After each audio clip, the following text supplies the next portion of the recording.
bueno, es el curso de Física Moderna 1. El ayudante es Luis Manuel Arcibú. Este programa se los voy a mandar a su correo más adelante, pero bueno, se los voy a presentar de manera general. Este es mi correo, orop@shanun.com.mx, y el correo del ayudante es físicamoderna20p@gmail.com. Y bueno, las clases son de lunes, martes y jueves de 3 a 5. Vamos a hacer 3 exámenes. Aún no decido cómo los vamos a hacer. Bueno, van a hacer a casa. Va a ser como las tareas, ahorita se las explico. Los exámenes van a contar el 50%. Va a haber 3 aproximadamente en la semana 4, 8 y 11 de los temas que vayamos cubriendo. Van a ser exámenes parciales, no van a ser globales, sino de lo que hayamos estado viendo. Y va a haber tareas semanales aproximadamente, que también, bueno, va a ser 50% exámenes y 50% tareas. Y bueno, las tareas se las voy a mandar al correo que tengo registrado. Solamente hay un correo que tuve problemas, después les digo cuál. Bueno, se los voy a mandar a su correo, va a ser semanal. Y bueno, ¿cómo lo van a entregar? Para eso lo pueden hacer en formato electrónico, TEF, o en papel, como la manera más simple, ¿no? Y bueno, si pueden escanearlo es mejor, si no con fotografía, pero traten de que la fotografía se vea la imagen bien. Y manden un solo archivo, no manden muchos archivos porque luego es bastante trabajo estarlos pegando. Entonces manden un solo archivo y en formato PDF.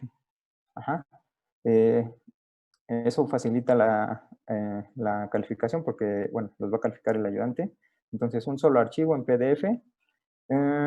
Y bueno, hay muchos paquetes con los cuales pueden juntar varios artículos en uno solo, o varios archivos en uno solo. Si tienen problemas, pues ya lo podemos ver. Lo van a mandar a este correo que aparece aquí. Después también, bueno, se los voy a mandar. HOPFM1T20P. Y de Física Moderna 20P a los dos. Este es el correo del ayudante, donde los mandan a estos dos. La fecha en la cual se pide la entrega de examen va a ser rigurosa, porque después empiezan a traspapelar varias tareas. Entonces, por favor, entregan en la fecha que se indica. La fecha va a estar indicada en la hoja que les envíe, en el archivo que les envíe. Entonces, ese día entreguen la tarea que vayan a entregar. Ok. Y por favor expliquen qué están haciendo, desarrollen todo su procedimiento, porque eso es lo que está calificando, Y bueno, la escala que vamos a estar utilizando es esta: NA de 0 a 5,9, S de 6 a 7,5, B de 7,6 a 8,9 y MB de 9 a 10. Y la bibliografía, bueno, ahorita regresamos. El contenido del curso básicamente consta de 2 partes. El tema es, bueno, el curso es de física moderna, entonces básicamente son 2 puntos importantes: relatividad y la introducción a mecánica cuántica. Entonces, la primera parte del curso va a estar dedicada a relatividad y, bueno, particularmente a relatividad especial. Está la relatividad general, pero eso no vamos a llegar a eso. Tal vez al final de esta sección, de la sección de relatividad, mencionemos un poco en qué consiste la relatividad general, pero solamente nos vamos a enfocar en la relatividad especial. Y vamos a ver los dos puntos importantes aquí. La relatividad generaliza la mecánica, ¿no? Para el caso de velocidades, de cuerpos con velocidades altas. Y en mecánica, como bien saben, ya tomaron los cursos de mecánica elemental 1 y 2. Las dos grandes divisiones son cinemática y dinámica. En la parte de cinemática describimos cómo se ve un cuerpo, sin importarnos qué es lo que hace que se mueva, solamente describimos el cuerpo. En la segunda parte de mecánica clásica, la mecánica newtoniana, es dinámica, ¿no? ¿Qué pasa? ¿Qué es lo que hace que un cuerpo se mueva? Las fuerzas, ¿no? y eso nos lleva a introducir necesariamente el concepto, bueno, las leyes de Newton, el concepto de fuerza, y aquí básicamente aparece eso mismo, estos dos mismos aspectos, cinemática y dinámica, pero ahora relativistas. Ajá, entonces vamos a ver eso. Y bueno, en cada una de estas secciones hay subsecciones. Y bueno, en la parte de cinemática va a ser la relatividad clásica. Vamos a ver las transformaciones de Galileo. Está la teoría del éter, que tuvo que haber sido introducida para explicar cosas que después se eliminó. Los postulados de Einstein, la derivación de la transformación de Lorentz y algunas consecuencias de esta transformación, ajá, que son importantes y contraintuitivas. Después, en la parte de dinámica, vamos a ver lo que es el ímpetu y fuerza, ¿no? Aquí vamos ya a encontrar el concepto de fuerza, pero para el caso relativista. Y de manera semejante, como ocurría en mecánica newtoniana, empezábamos con el concepto de ímpetu, fuerza y energía. Entonces aquí lo mismo, pero para el caso relativista. Y bueno, vamos a casi terminar esta sección con la energía total y la equivalencia entre masa y energía. Y después una verificación, bueno, vamos a ver revisar una verificación experimental de la teoría de la relatividad especial. Entonces, estas dos primeras secciones son sobre esta parte, cuerpos que se mueven a velocidades grandes respecto a la velocidad de la luz, ¿no? Y la segunda parte, que bueno, es lo que hizo el cambio entre la física que se había estado desarrollando a finales del siglo antepasado, la física clásica, es la otra parte, que es la mecánica cuántica, ¿no? Entonces vamos a empezar con la introducción a este tema, la teoría de mecánica cuántica, y qué fue lo que hizo necesaria el desarrollo de esta nueva teoría. Y bueno, vamos a empezar con la radiación de cuerpo negro y la distribución espectral, y algunos resultados clásicos de teoría Rayleigh-Jeans y algunas descripciones utilizando las teorías que ya se conocían y cómo eso daba inconsistencias con lo que se observaba, que es esto que se llama catástrofe ultravioleta. Y después, bueno, vamos a ver los postulados de la cuantización de Planck, básicamente. Y bueno, como aquí es donde empieza ya el concepto de cuantización, ¿no? ¿Qué es eso? Y eso lleva a introducir la naturaleza corpuscular de la radiación. Entonces la radiación ya no es una onda, sino que se comporta como partículas. Y bueno, el principal o el primer ejemplo de esto aparece con el efecto fotoeléctrico y a partir de ahí se desarrolla toda la teoría que comenzó Albert Einstein. Después el efecto Compton y, bueno, fotones y rayos X, que es, en principio son fotones y rayos X, son las componentes de la radiación, que en principio se pensaba era ondas, pero vemos que va a tener una naturaleza corpuscular. Y bueno, ya algunos ejemplos o aquí antecedentes ya de la mecánica cuántica. Algunos modelos atómicos, efectos de radiactividad y bueno, algunos estudios sobre partículas alfa. Y bueno, ya esto es todo el desarrollo de la mecánica cuántica, partículas fundamentales con el experimento de Rutherford y el descubrimiento del núcleo atómico. Y bueno, también a finales del siglo antepasado ya se tenían muchos estudios experimentales sobre cómo emitían los átomos, y en particular el átomo de hidrógeno, porque es el átomo fundamental. Y las líneas que se observaban se conocen como series de Balmer, y bueno, hay un conjunto de series que necesitaban ser explicadas. Solamente se tenían resultados experimentales, pero no se conocía cuál era el origen, hasta que con la teoría cuántica se dio explicación a estas líneas, ¿no? Y bueno, todo esto lo vamos a ver más adelante. Vamos a revisar los postulados de Bohr, y bueno, Bohr desarrolla una preteoría cuántica, que es la primera teoría cuántica sobre el átomo de hidrógeno, con algunas mezclas entre mecánica clásica y nuevos conceptos que él desarrolla. Entonces es la primera teoría cuántica que aparece, ¿no? Después se vio que no funcionaba para otros sistemas, pero es un primer acercamiento y tiene implicaciones grandes en el desarrollo de la teoría cuántica. Y bueno, después vamos a ver reglas de cuantización. Y bueno, algunos experimentos en sistemas atómicos. Y bueno, todo esto es sobre el inicio de la mecánica cuántica. Vamos a ver que también más adelante, en esta parte, a las ondas, a la luz, a la radiación, tradicionalmente se conocía que tenía una naturaleza ondulatoria. Sin embargo, se dieron cuenta que bajo ciertas circunstancias, bajo ciertas condiciones, presentaban un comportamiento también de partícula. Ajá. Pero la inversa también es cierta. Ajá. Hay la materia física, la materia como tal, también bajo ciertas condiciones tiene un comportamiento de onda, ¿no? Y este es el comportamiento dual entre onda y partícula. Y aquí vamos a ver qué pasa cuando cuando la materia tiene comportamientos ondulatorios. ¿Sí? Y aquí aparece algo importante que es la longitud de onda, ¿no? Entonces, si una partícula física tiene un comportamiento de onda, debe tener una longitud de onda asociada, y eso es la longitud de onda de Broglie, que lo vamos a ver con cuidado. Y bueno, confirmaciones experimentales de esta teoría.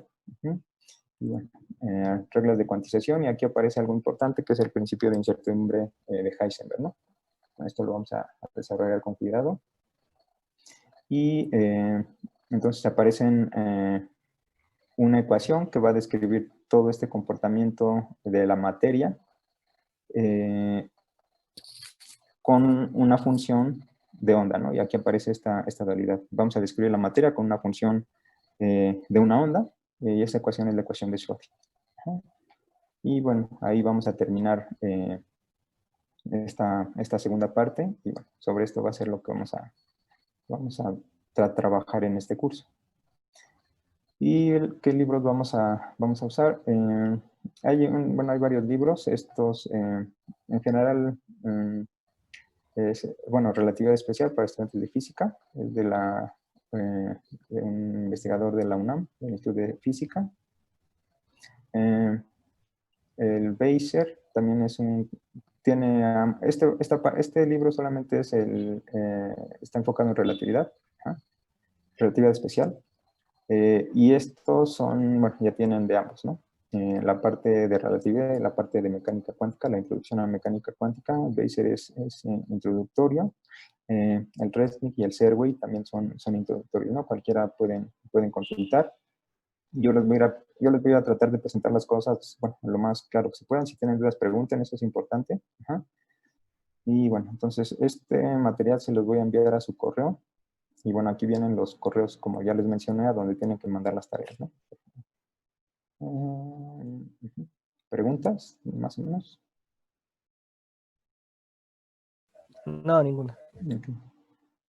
Es importante que manden la tarea en un archivo PDF, por favor, porque si luego mandan por cada inciso de un problema un archivo y en formatos diferentes, entonces hay que estarlos convirtiendo y luego pegando todo. Entonces sí, por favor, les pido eso. Y bueno, entonces creo que es eso. Entonces vamos a empezar con eh, una primera parte. ¿Sí ven? ¿Sí ven? ¿Sí se ve? Sí. Sí. Sí. ¿Sí? Ajá.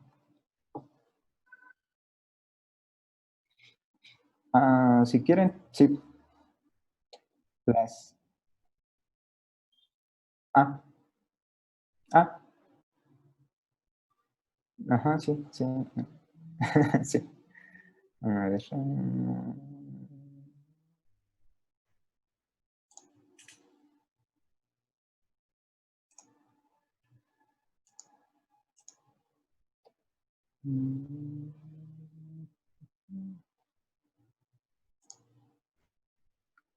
Ya se desapareció el botón. ¿Dónde está el botón?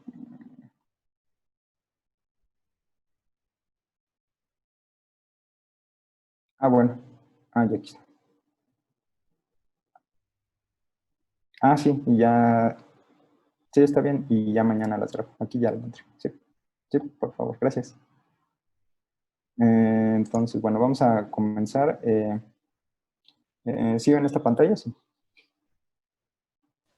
Sí, Entonces, aquí les voy a presentar más o menos el desarrollo de lo que vayamos viendo. Entonces, como ya mencioné, esta primera parte es básicamente relatividad especial. Ajá. Y bueno, son dos puntos importantes, ¿no? La parte de cinemática y la parte de dinámica. Entonces, como en el caso clásico, como en el caso de mecánica clásica, ajá, tenemos dos grandes divisiones. La primera es la parte de cinemática. Ajá. Y bueno, básicamente la cinemática se encarga de describir el movimiento de un cuerpo, ¿no?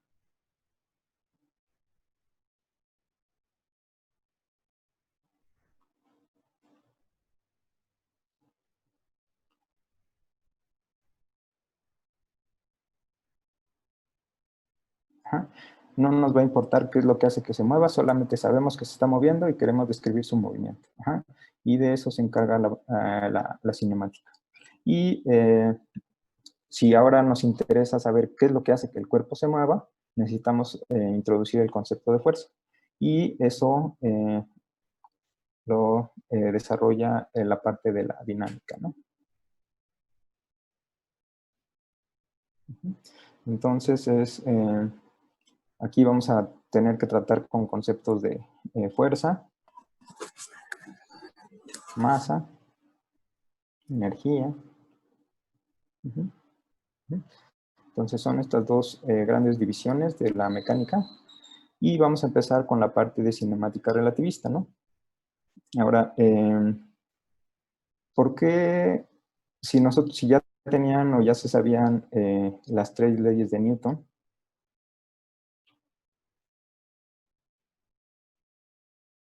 Estas tres leyes de Newton son básicas para describir cualquier cuerpo, ¿no? La dinámica de un cuerpo.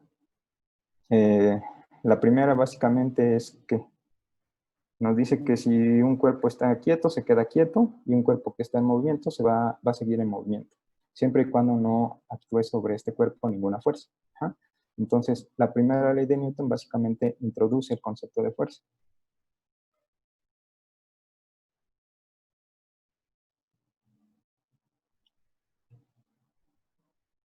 Ajá.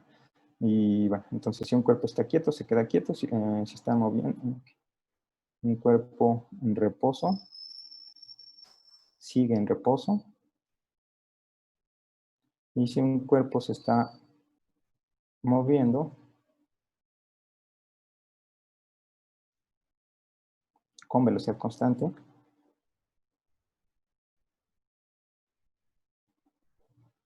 entonces se va a seguir moviendo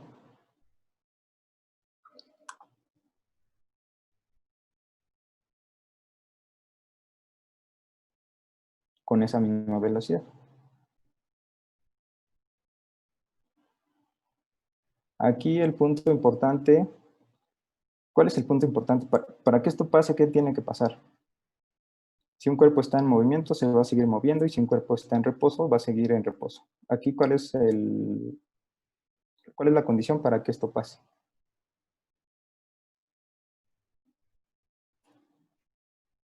Para que esto pase, necesariamente la fuerza tiene que ser cero, ¿no?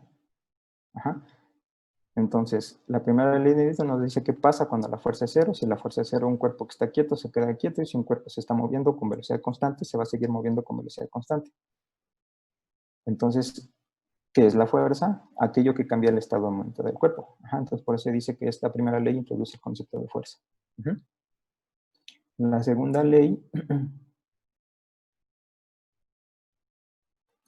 básicamente responde a la pregunta. Entonces, la primera ley nos dice, si la fuerza es cero, el cuerpo en reposo sigue en reposo, y si el cuerpo está moviéndose, sigue moviéndose con velocidad constante. La segunda ley nos dice qué pasa si la fuerza ya no es cero. Ajá. Si la fuerza ya no es cero, el cuerpo va a cambiar su velocidad. Y si cambia su velocidad, implica que va a tener una aceleración. Y además de eso, nos dice cómo va a ser esta aceleración. La aceleración va a estar en la misma dirección que la fuerza. Es proporcional a la fuerza. Si tenemos un cuerpo y aplicamos una fuerza en esa dirección, la aceleración va a estar en esa dirección. Esto es lo que nos dice esta ecuación. La aceleración es proporcional a la fuerza. Y proporcional implica también la dirección. Y es inversamente proporcional a la masa. Entonces, la magnitud de la aceleración es inversamente proporcional a la masa. Entonces, si tienen un cuerpo y le aplican una fuerza, un cuerpo de masa m, y le aplican una fuerza, el objeto se va a acelerar.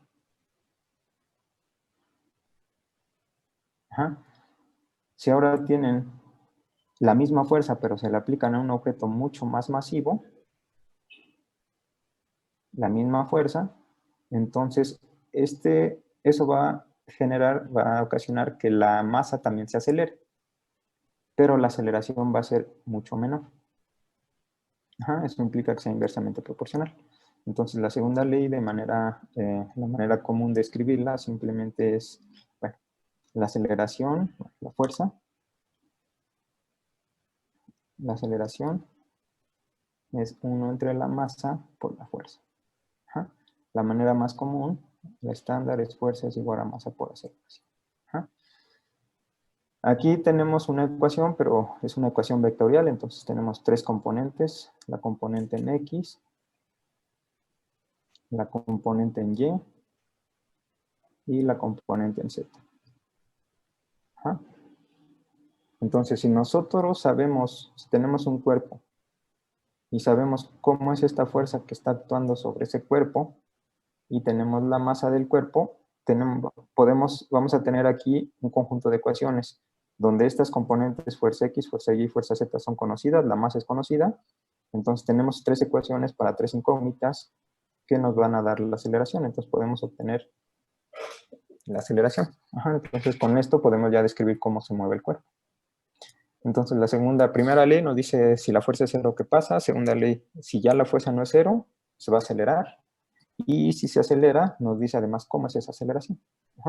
Y finalmente la tercera ley nos dice que las fuerzas vienen en pares, ¿no? Entonces, si tienen un cuerpo, bueno, dos cuerpos, este cuerpo le aplica una fuerza sobre este vamos a llamar el cuerpo 1, el cuerpo 2. Entonces, la fuerza 1 sobre el cuerpo 2. La tercera ley de Newton nos dice que este segundo cuerpo va a aplicar una fuerza sobre el primer cuerpo,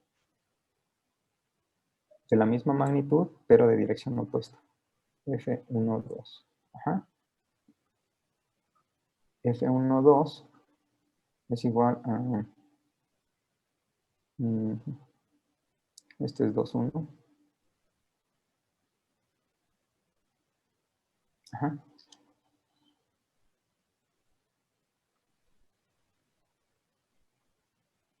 La fuerza de 2 sobre 1 es igual a menos la fuerza de 1, 2. Entonces, las fuerzas siempre vienen en pares, ¿no?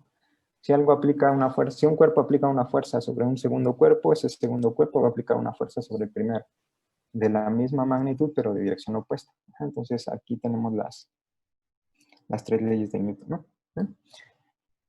Entonces, clásicamente,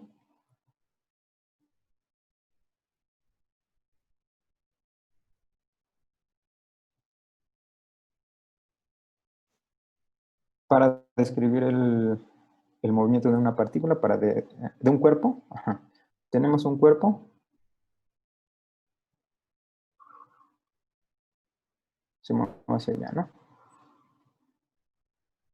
Para describir el movimiento de este cuerpo, hay varios conceptos que ya conocen, se desarrollan en los cursos de mecánica elemental 1 y 2.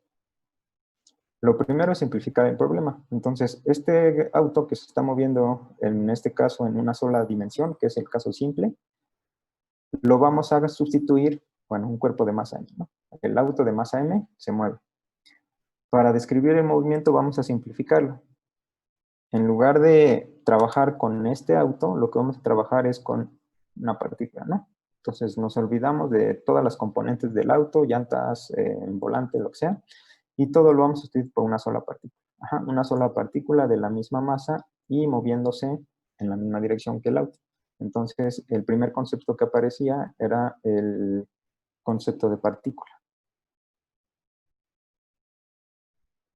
Ujú. Entonces, si ya tenemos, redujimos, simplificamos este objeto a una sola partícula para describir su movimiento, lo siguiente que tenemos que hacer es definir un sistema de coordenadas. Ajá. Necesitamos un sistema de coordenadas sobre el cual vamos a trabajar. Entonces, en una dimensión solamente consideramos el eje horizontal, el eje X. Necesitamos un origen a partir del cual vamos a medir todo lo demás. Ajá. Entonces, incorporamos nuestro sistema de coordenadas con el concepto de partícula. Y lo siguiente es, si queremos saber dónde está el auto o en la partícula, debemos decir su posición, dónde está. Ajá. Entonces, ya definimos en la partícula, el sistema de coordenadas y la posición. Ajá. Y la posición no es otra cosa que la ubicación de esta partícula respecto a un punto en particular. Y ese punto en particular es nuestro origen del sistema de coordenadas, el cero. Ajá. Entonces, la posición es eso, es la ubicación respecto al cero, al punto que llamamos cero, el origen de nuestro sistema de coordenadas. Ajá. Entonces ya tenemos esta descripción, esta imagen para la descripción del auto. Y bueno, esta partícula, el auto se está moviendo, entonces debemos de incluir el tiempo. Ajá. Entonces ahora la partícula se puede mover porque ya incluimos el tiempo. Entonces, a un tiempo t1, la partícula va a estar en una posición x1, el tiempo avanza, después en un tiempo t2, la partícula ya está en una posición x2. Ujú. Y aquí introducimos el siguiente concepto, que es el de desplazamiento.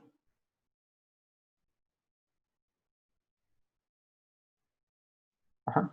Y el desplazamiento se denota siempre delta. Bueno, este es el desplazamiento delta x. Ajá. Y esto es simplemente la posición final, es decir, la posición cuando el auto está en x2, o lo ponemos xf mejor, xf, xy. Ujú. Es la diferencia de la posición aquí en T2 menos la posición aquí, menos XY.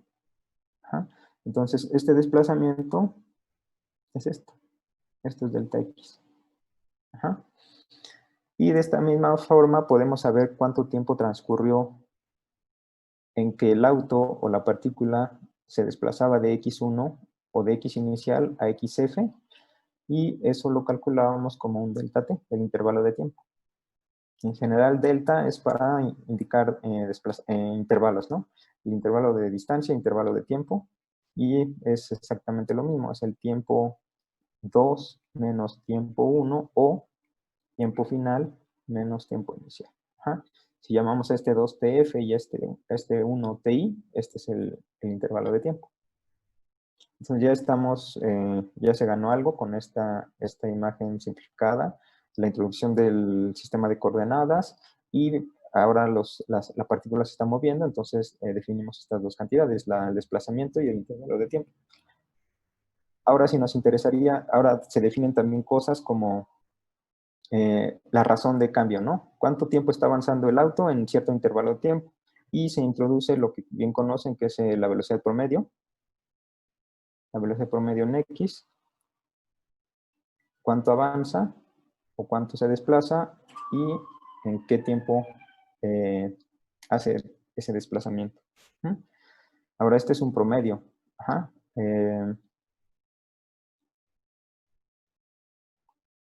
La partícula o el auto, si se va moviendo en esa dirección, lo que estamos haciendo al calcular esto es, estamos considerando esta como la posición inicial y llega aquí en la posición final.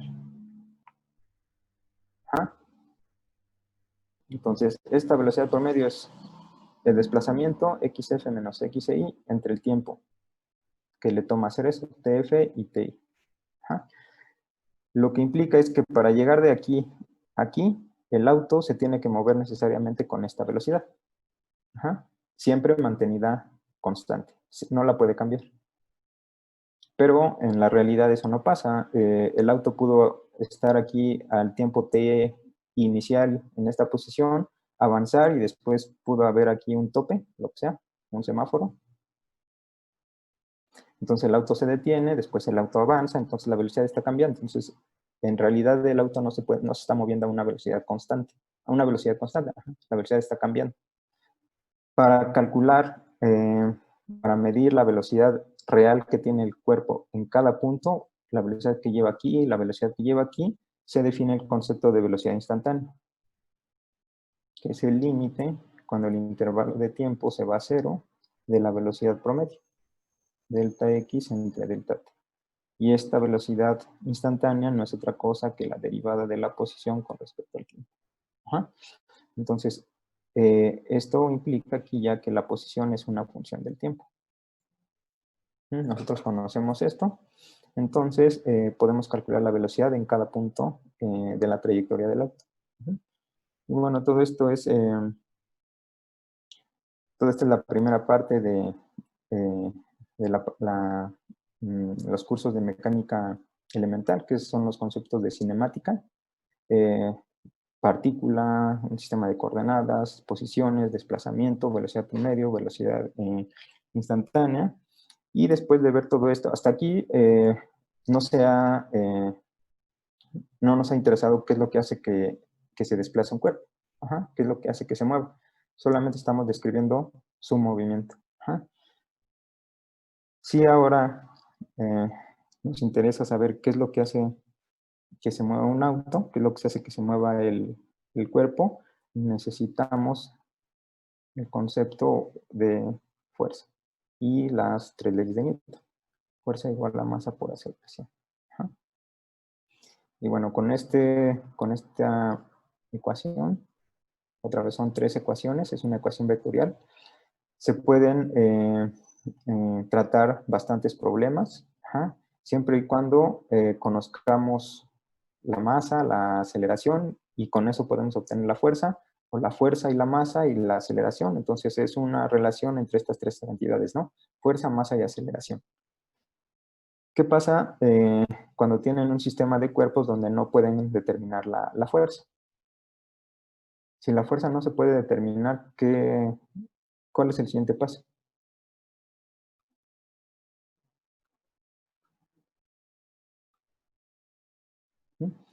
Tienen, por ejemplo, un cuerpo aquí, masa m1, un cuerpo aquí, masa m2, se está moviendo con una velocidad 1, se mueve con una velocidad v2.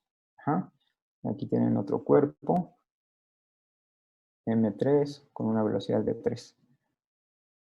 Y este sistema está aislado, ¿no? ¿Cómo podríamos estudiar este sistema? ¿Se puede o no se puede? Si no conocemos, en algún momento las masas pueden interactuar, pero cuando interactúan no conocemos la fuerza. Entonces, ¿qué podemos hacer para tratar este tipo de problemas? Como no conocemos la fuerza, entonces no podemos aplicar directamente esta ecuación. Entonces, ¿ya no se puede resolver este tipo de problemas o sí? Podríamos analizarlo por energía, ¿no? Ajá, pero sí. Podemos utilizar el principio de energía, conservación de energía, pero antes de ir al concepto de energía hay un concepto importante a partir del cual nos lleva al concepto de energía. A pesar de que no conocemos las fuerzas que pueden interactuar entre ellos, sabemos que si este sistema está aislado, hay algo que se está conservando, además de la energía, que es el momento. Ajá. Entonces, para esta partícula que tiene masa m1 y se está moviendo con velocidad v1, definimos el momento de esa partícula como el producto de su masa por la velocidad. Para esta partícula también podemos calcular su momento, p, como el producto de su masa por la velocidad. Ajá. Y para esta tercera partícula también calculamos su momento, que es el producto de su masa por su velocidad. Ajá. Entonces el momento de una partícula es mv, masa por velocidad. Ajá. Es una cantidad vectorial porque está definida en términos de la velocidad, que es una cantidad vectorial. Entonces aquí también tenemos tres componentes, px, py y pz. Ajá. Entonces, si ya conocemos los momentos de cada una de las partículas y el sistema está aislado, no interactúa con el exterior, lo que sabemos es que si sumamos el momento de la partícula 1 más el momento de la partícula 2 más el momento de la partícula 3, eso va a ser una constante, siempre. Ajá. Entonces aquí aparece esto importante, que son cantidades que se van a conservar en el tiempo. Ajá. Entonces, utilizando esta cantidad que se conserva, el momento total, que es la suma de todos los momentos de todas las partículas, podemos analizar el comportamiento de este sistema. Y bueno, el ejemplo que seguramente vieron es cuando tienen una pelota que se mueve hacia acá y otra que se mueve hacia acá. Si ustedes conocen la masa y la velocidad de esta y la masa y la velocidad de esta, después vienen las dos pelotas, las dos partículas, interactúan, y después del choque se mueven en alguna dirección, ¿no? No necesariamente en línea recta, en alguna dirección. Ajá. Entonces pueden determinar las velocidades 1 y la velocidad 2 después del choque. Ajá. Con este concepto de conservación del momento. Ajá, para este sistema. Y bueno, sin embargo, todavía hay algunos, el siguiente concepto, como ya mencionaron, es el de conservación de energía, ¿no?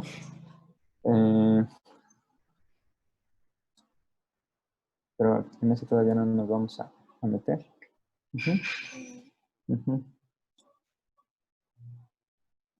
Ahora, si teníamos o si tienen un cuerpo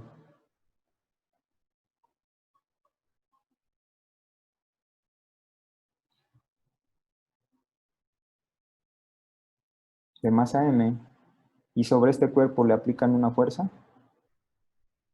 ajá, el objeto se va a desplazar. Ajá, hay un desplazamiento. Y después va a llegar a este punto. Entonces aquí hay un desplazamiento. Esta fuerza está haciendo que el bloque se mueva. Ajá, como el bloque se está moviendo, le está dando energía. Porque si inicialmente el bloque tiene velocidad 0, supongamos que el bloque está quieto. Si está quieto, por la primera ley de Newton se va a quedar quieto. Ajá. A menos que actúe una fuerza. Entonces aplicamos una fuerza. Aquí está nuestra fuerza. Entonces la segunda ley de Newton nos dice que el bloque se va a acelerar. Ajá. Si nosotros le estamos aplicando esta fuerza, el bloque se va a acelerar. Entonces va a cambiar su velocidad. Entonces, aquí tiene una velocidad v1 y aquí tiene una velocidad v2. ¿Cuál es el mecanismo por el cual nosotros transferimos energía al bloque? Nosotros estamos aplicando una fuerza. Ajá. Y esa fuerza va a hacer que el bloque se mueva.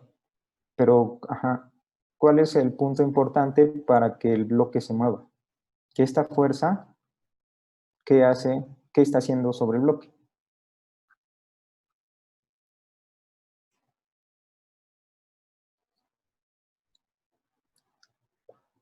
Hace trabajo, ¿no? Y, ajá, entonces la fuerza hace trabajo y ese trabajo es el que, la fuerza está haciendo trabajo, entonces el bloque empieza a mover. Para calcular el trabajo, como ya saben, la fuerza puede ser constante o no. Ajá. El caso general es la integral f.dr de 1 a 2. Ajá. Y este trabajo, si lo calculan, hay un teorema muy importante, que este es el trabajo que hace la fuerza. Ajá. Ese trabajo ¿cómo está relacionado con la velocidad aquí y aquí? ¿Se acuerdan? Que el trabajo es igual al cambio de la energía cinética. Ajá. El trabajo que nosotros aplicamos una fuerza aquí. Ajá. Y si aquí la partícula ya lleva una velocidad, cuando nosotros le aplicamos una fuerza, va a hacer que esa velocidad cambie. Si la fuerza está en esta dirección, como está indicada aquí, la velocidad va a aumentar porque estamos aplicando una fuerza en la dirección de movimiento. Ajá, entonces la velocidad, la dirección del movimiento de la velocidad. Entonces, la velocidad va a cambiar. Entonces, aquí cuando llega a este punto, la velocidad va a ser diferente y en este caso particular va a ser mayor. Entonces, como ya tenemos esto, aquí tenemos estas tres cantidades que son importantes, la masa y la velocidad. Ajá. Entonces, se define una cantidad que es muy importante, que es la energía cinética.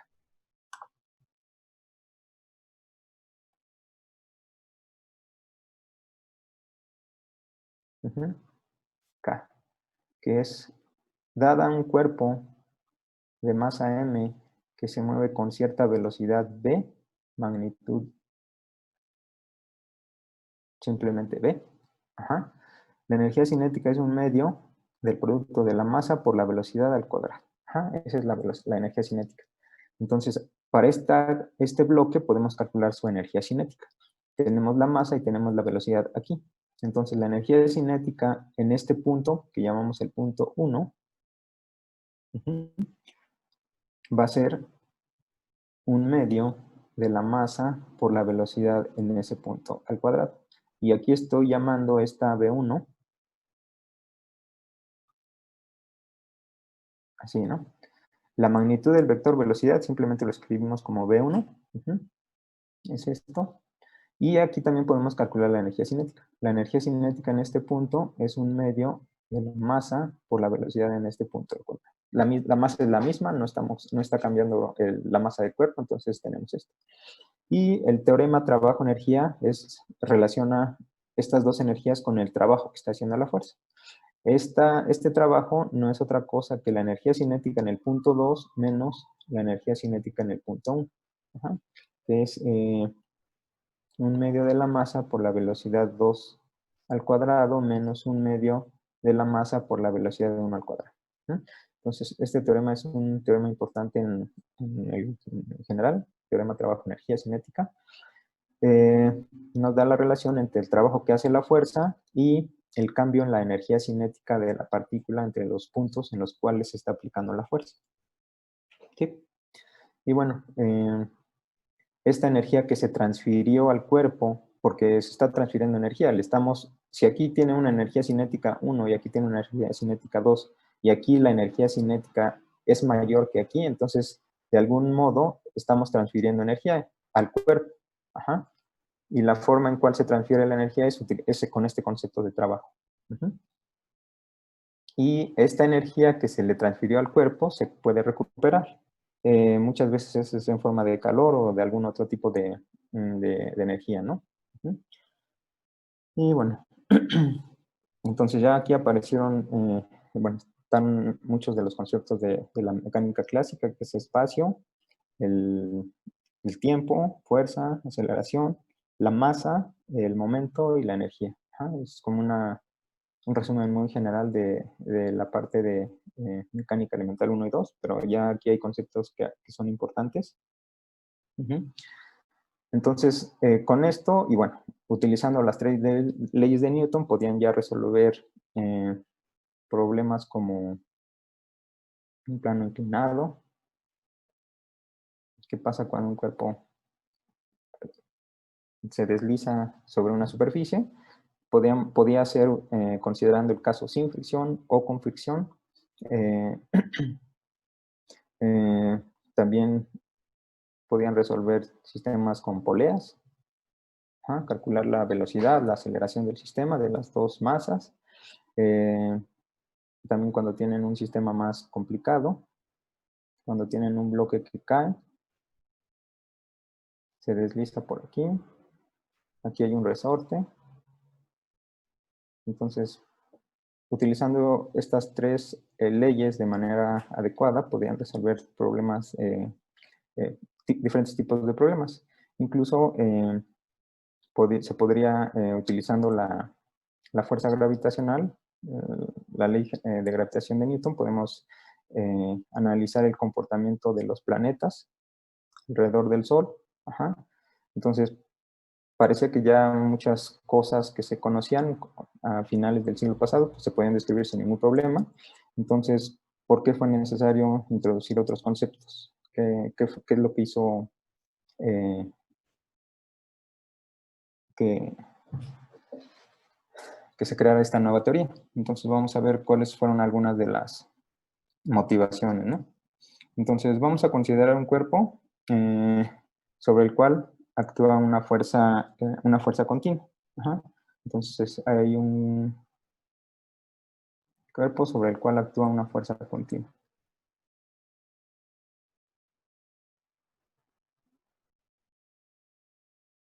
Uh-huh. Y como está actuando esta fuerza, entonces se va a acelerar.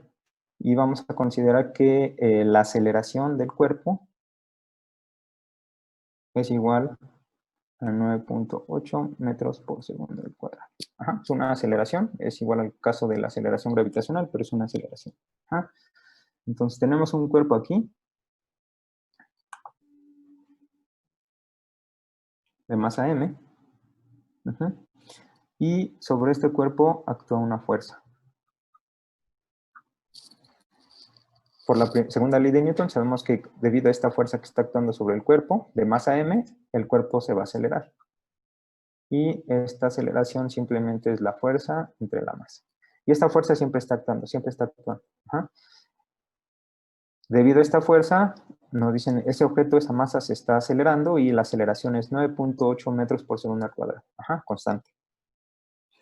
Entonces, la pregunta es, ¿qué pasa si esta fuerza actúa durante un año?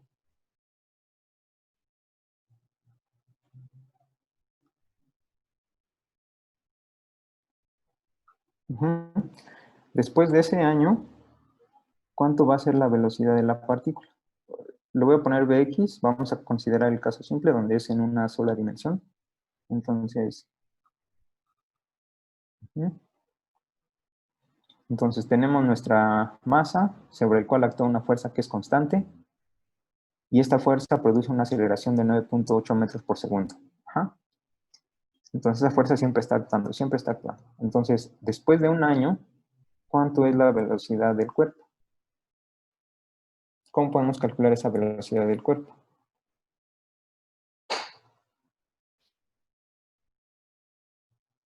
Uh-huh. Considerando que parte del reposo.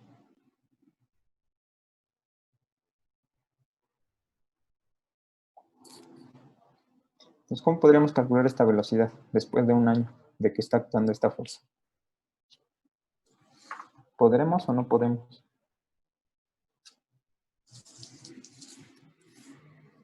¿Alguna idea?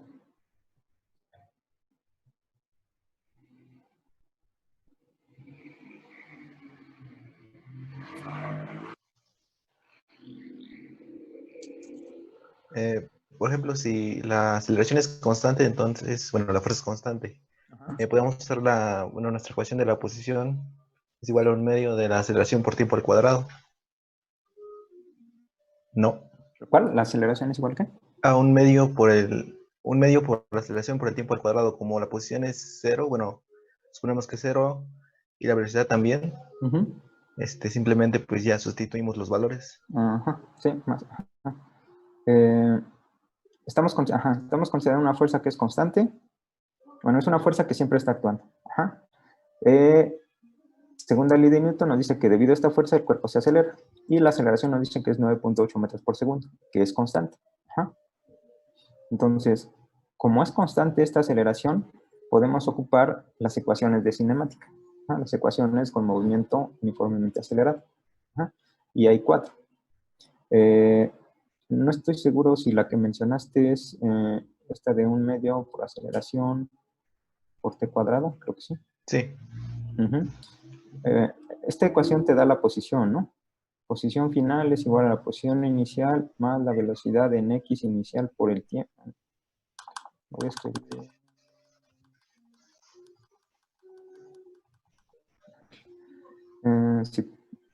la posición final, solamente en X, el caso simple, posición final es igual a la posición inicial más la velocidad en X inicial por el tiempo, más un medio de la aceleración por t cuadrado, aceleración en X. ¿Ah?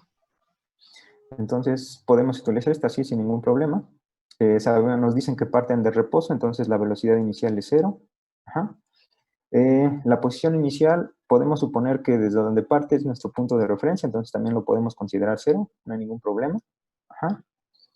Y esto nos da la posición final, un medio de la aceleración por t cuadrado, donde t es el tiempo, y que sería un año, y la aceleración es la que tenemos aquí. Aunque esto nos da la posición, podremos calcular la velocidad simplemente derivando esto, ¿no? Como ya sabemos.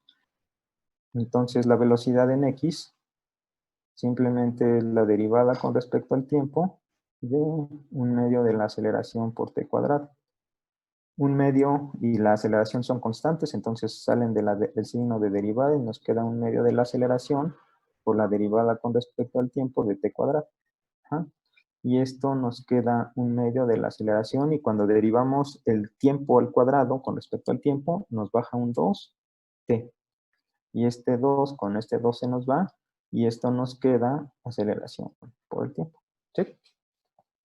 Entonces, la aceleración, la velocidad de la partícula después de un año lo podemos calcular utilizando esta relación. Ajá.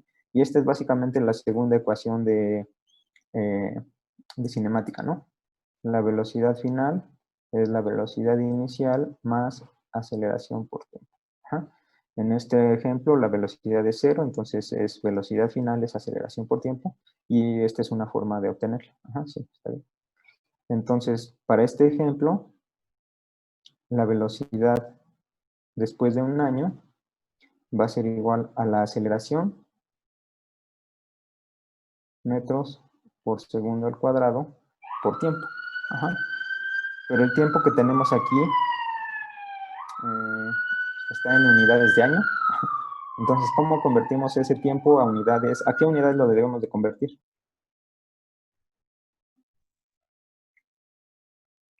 Segundos. En segundos. Ajá, segundos, ¿no? Porque aquí tenemos segundos. O convertir esto a metros por año, ¿no? Pero, no.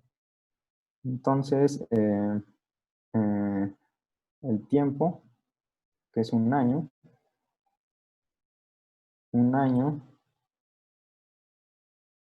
son 365 días.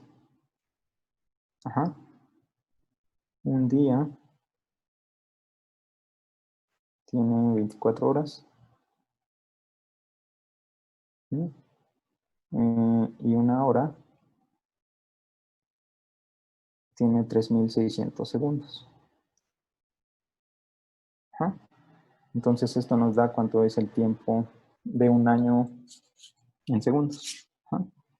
Y ese tiempo es, bueno, les voy a poner aquí, es 31.536.000 segundos. Ajá. Entonces ya tenemos el tiempo, entonces esto lo multiplicamos aquí, 31.536 segundos. Ahí está.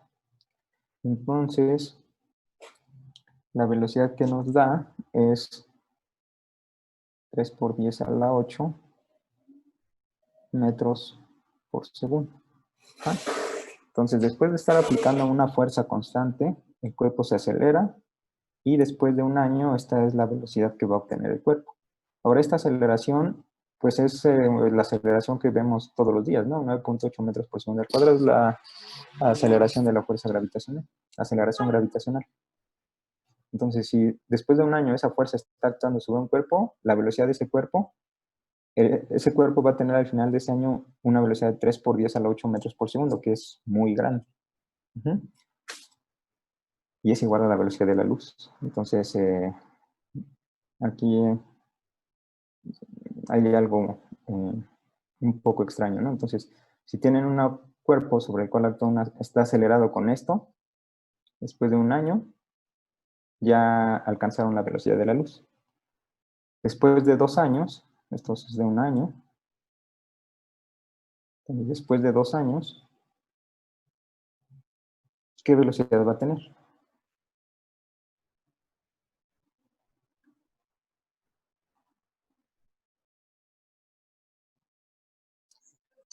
El doble, ¿no? El doble, ajá, porque en ese caso el tiempo sería aquí 2 años y todo esto estaría multiplicado por 2. Ajá, entonces el tiempo estaría multiplicado por 2. Entonces esto lo tendríamos que multiplicar por 2. Y después de 2 años lo que tendríamos es 6 por 10 a la 8 metros por segundo. Ajá. Entonces, esto nos dice, siguiendo la teoría clásica de Newton, bueno, esto todavía no es Newton, bueno, de hecho es solamente cinemática, nos dice que después de, si esperamos un tiempo suficiente, en este caso 1 año o 2 años, cualquier cuerpo se puede mover tan rápido como ustedes quieran. Ajá. Entonces aquí, bueno, en principio pues, no hay ningún problema, ¿no? ¿Qué es lo que impide eso? Entonces, eso es lo que se predice, no sé. Ahora, de la segunda ley de Newton, tenemos la aceleración, otra vez en una dimensión por simplicidad, es la fuerza entre la masa. Ajá. Si la aceleración fuera mayor que esto, la aceleración apareció aquí, ajá, y eso nos da la velocidad final. La velocidad final simplemente es el producto de la aceleración por el tiempo. Si la aceleración fuera mayor, el tiempo que tendríamos que esperar para que ese cuerpo alcance una velocidad grande se reduciría. Ajá. Porque si A es mayor, T podría ser menor, sería menor. Ajá. Entonces, no necesitaríamos esperar 1 año si tenemos un cuerpo que se acelera, que su aceleración es mayor que 9.8 metros por segundo al cuadrado. Ajá. Y de la segunda ley de Newton sabemos que la aceleración es fuerza entre la masa. Entonces, si tenemos un cuerpo sobre el cual actúa una fuerza, si nosotros reducimos la masa, hacemos la masa más pequeña, ¿qué va a pasar con la aceleración?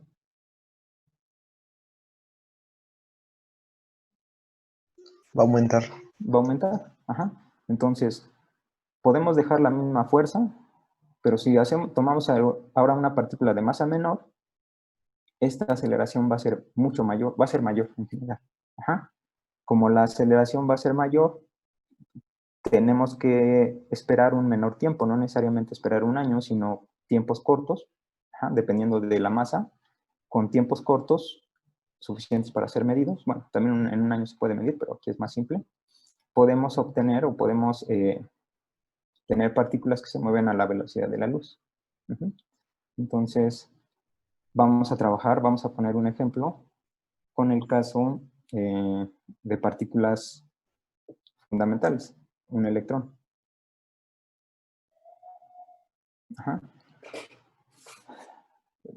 Partículas fundamentales, electrón, protón, bueno, hay una infinidad de partículas, ¿no? Neutrón.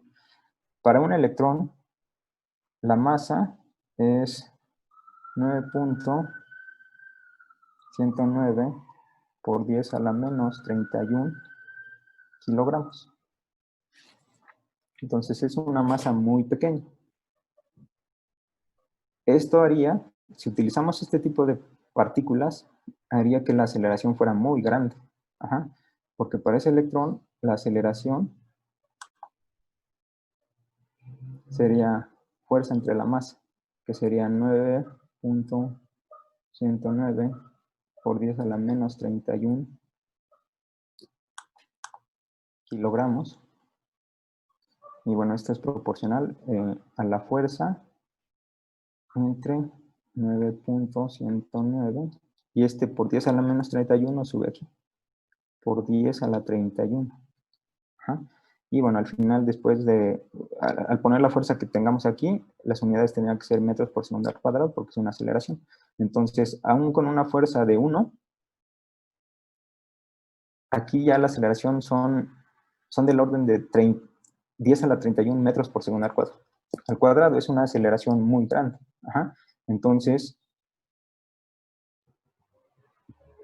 si lo comparamos con el ejemplo que pusimos aquí de un cuerpo sobre el cuerpo con aceleración de 9.8 metros por segundo al cuadrado, la velocidad alta la podíamos obtener con tiempos cortos. Entonces, por eso vamos a trabajar con estos cuerpos de masa pequeña, partículas elementales como el electrón. Entonces, vamos a ver qué pasa. Bueno, antes de ir ahí directamente, vamos a considerar qué pasa. Vamos a considerar que el cuerpo, en este caso nuestra partícula, parte del reposo.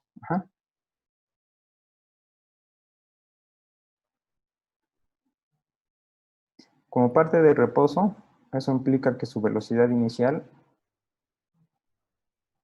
es igual a 0. Lo que implica, ¿cuánto es su energía cinética? 0. Acuérdense que la energía cinética es el producto de un medio de la masa por la velocidad al cuadrado. Si la velocidad es 0, su energía cinética es 0. Entonces, la energía cinética del cuerpo simplemente va a ser un medio de la masa por la velocidad que lleve la partícula al cuadrado. Entonces, tenemos aquí una partícula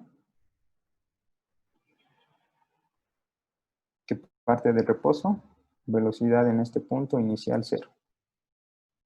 Avanza. Aquí su velocidad es v.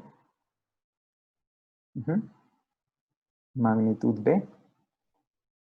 Entonces, en este punto, su energía cinética simplemente es el producto de un medio de la masa por la velocidad en ese punto al cuadrado, que es esto que tenemos aquí.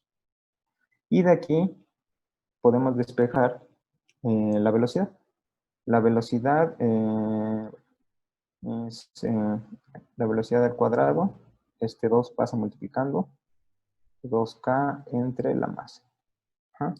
La velocidad al cuadrado y la velocidad simplemente queda 2k entre 1. Ahora, otra vez aquí es solamente una dimensión, entonces esta es velocidad en x, para no poner subíndices, pero bueno, aquí sería bx, ¿no? Pero entonces, esa es la velocidad. Estas dos relaciones las vamos a usar. Esto es clásico, ¿no? Aquí no pasa nada.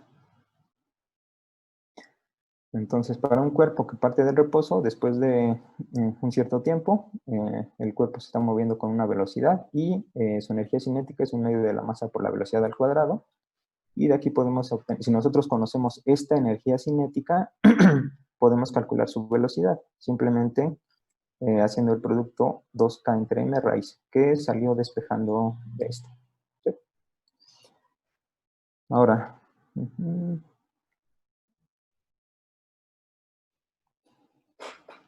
vamos a considerar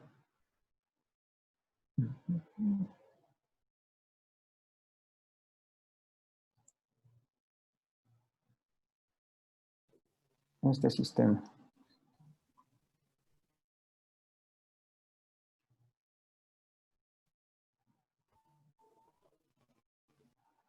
Dos placas paralelas con carga negativa y carga positiva. Este es un cátodo y el ánodo. Aquí hay un campo eléctrico uniforme. ¿En qué dirección va el campo eléctrico?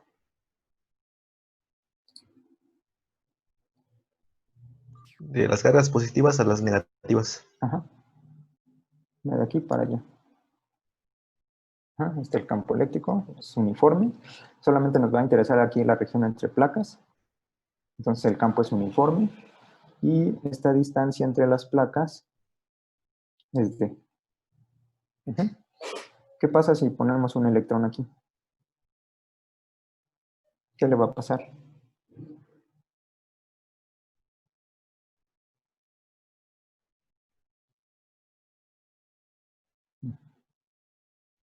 Hay una diferencia de potencial, delta V, entre las dos placas. Si ponemos un electrón, aquí hay un campo eléctrico, el campo eléctrico está hacia allá. Entonces ponemos un electrón entre las dos placas. ¿Qué le va a pasar a ese electrón? Va a experimentar una fuerza por el campo Ajá. ¿Hacia dónde? hacia las cargas positivas. Ajá. Aquí tenemos esta placa está cargada negativamente, entonces el electrón tiene carga negativa. Aquí hay una repulsión. Aquí tenemos cargas positivas, lo atrae, entonces la fuerza efectiva va a ser hacia allá, ¿no? Entonces el electrón se va a mover en esa dirección, del cátodo al ánodo, de la placa negativa a la placa positiva. Ujú. ¿Cómo podemos calcular la velocidad a la cual llega el electrón a esta placa? Aquí.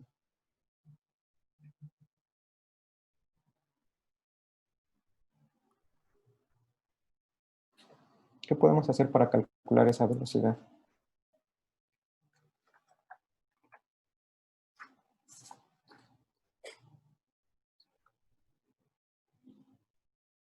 Lo que sabemos es que, bueno, aquí hay una región de campo eléctrico uniforme, hay una diferencia de potencial delta V, ajá. Entonces, esto se puede calcular, pero bueno, la diferencia de potencial entre estas dos placas es el campo por la distancia. Ujú.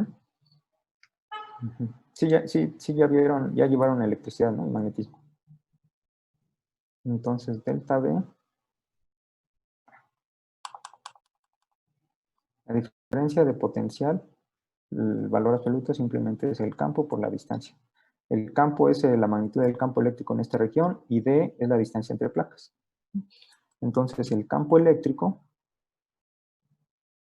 simplemente es la diferencia de potencial entre D. Ujú. Bueno, de esta relación. Entonces ya conocemos el campo eléctrico. Otra vez, el campo eléctrico es un vector, pero por simplicidad aquí estoy poniendo esto, que sería realmente EX. Ajá. Pero bueno, entonces, ya que tenemos el campo, ¿qué podemos hacer para calcular la velocidad a la cual llega aquí? Lo que hicimos en el ejemplo anterior es calcular,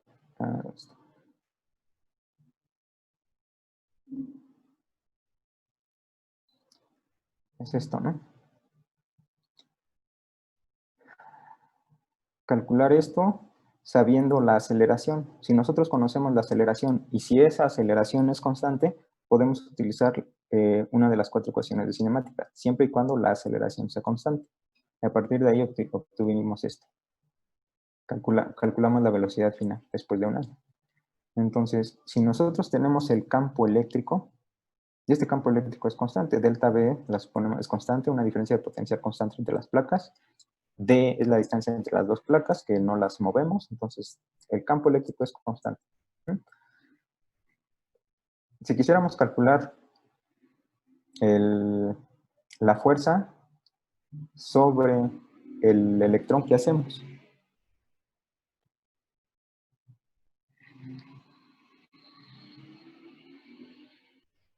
¿Cómo calculamos la fuerza sobre el electrón? La ecuación de fuerza es igual a la carga por el campo eléctrico. Sí, aquí tenemos una diferencia de potencial. Ajá, exactamente. Entonces, nosotros ya tenemos el campo eléctrico, pero sabemos que, bueno, este campo eléctrico de hecho está definido en términos de la fuerza, ¿no? Fuerza por unidad de carga. Entonces, la fuerza es igual a la carga por el campo. ¿Cuál carga? Pues la carga que nos interesa es la carga del electrón. Ajá. Y la carga del electrón es menos E. Entonces, esto nos queda menos E por la fuerza, por el campo eléctrico. Y esto nos queda E entre D por delta V. Entonces, esta es la fuerza que va a sentir esta carga. La carga es constante, este es el valor absoluto de la carga del electrón, la distancia y delta V es constante. Entonces, esta fuerza es constante. Como la fuerza es constante, bueno, esta es la fuerza. Entonces la aceleración simplemente es la fuerza entre la masa del electrón. Entonces ya tenemos la fuerza, que es carga entre D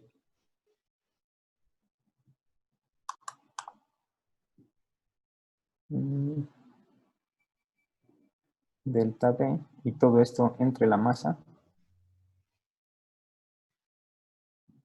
Ajá. Entonces la aceleración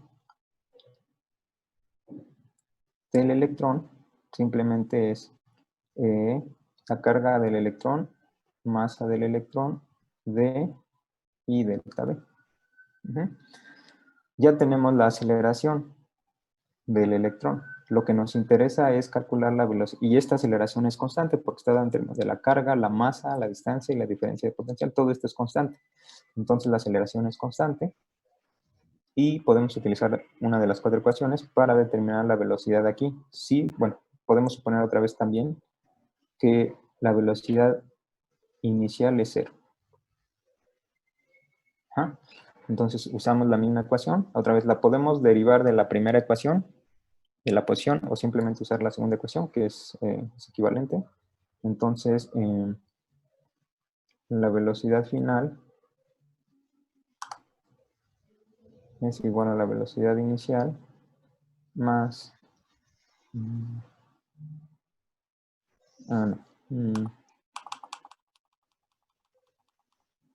la velocidad final es igual a la aceleración por t.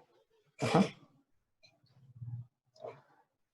Y esto es igual, ya la aceleración la tenemos, que es E entre m de delta v por t. Ajá, y esta es la velocidad inicial. Y aquí podríamos calcular esta velocidad final.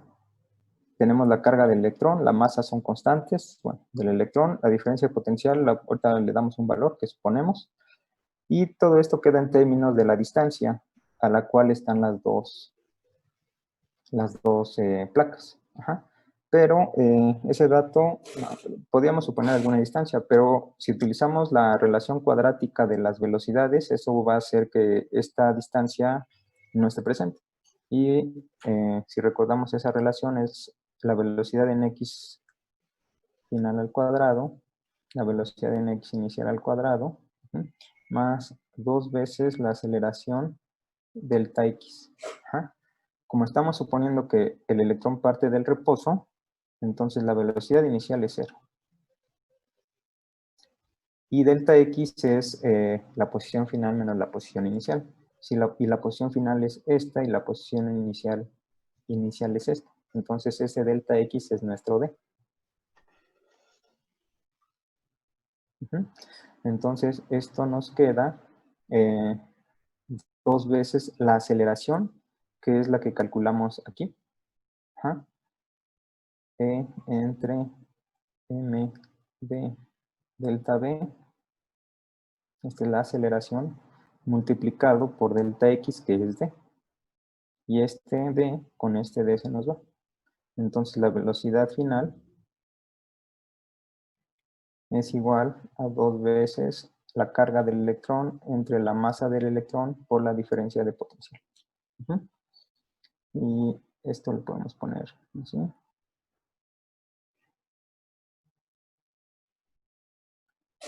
Ahí está, ¿no? Entonces, esa es la, la velocidad a la cual va a llegar el electrón al otro lado de la placa. Si parte con velocidad cero. Todo depende de la carga, de la masa del electrón y de la diferencia de potencial entre las placas. Y con eso es suficiente para calcular esa velocidad final. Por ejemplo,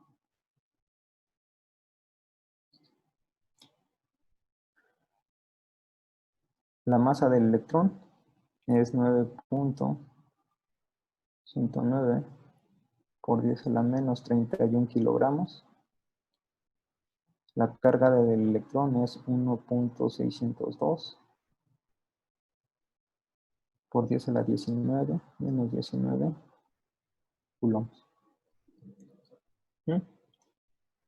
Entonces, y vamos a suponer que la diferencia de potencial en las placas es de 100 volts.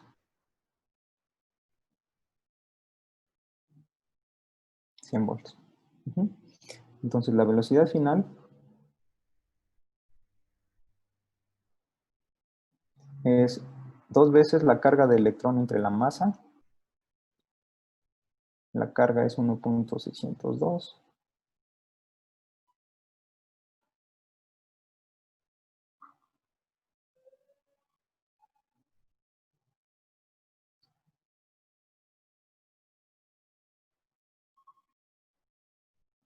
Ujú. Por la diferencia de potencial. Aquí. Ujú. Que son 100 volts. Ajá. Y cuando hacen este cálculo, lo que nos queda es 6 por 10 a la 6 metros por segundo. Ajá. Que lo podemos escribir como 6.000 kilómetros por segundo. Ajá. Entonces, después de que recorrió este espacio entre las placas, con una diferencia de potencial de 100 volts, la velocidad del electrón cuando llega al ánodo es de 6.000 kilómetros por segundo. Ujú. Entonces, ¿dudas de esta parte? ¿No?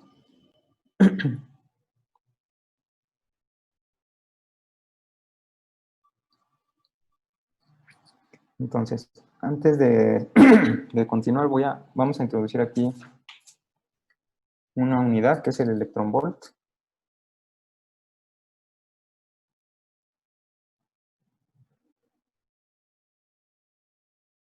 Ajá.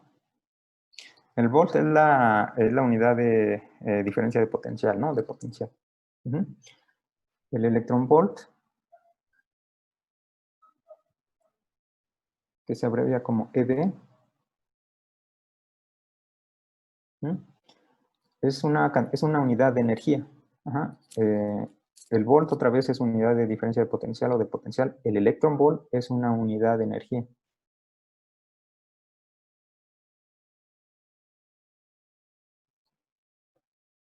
Ajá. Es la cantidad de energía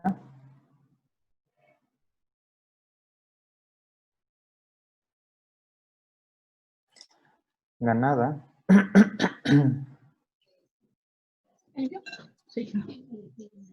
por un electrón acelerando desde el reposo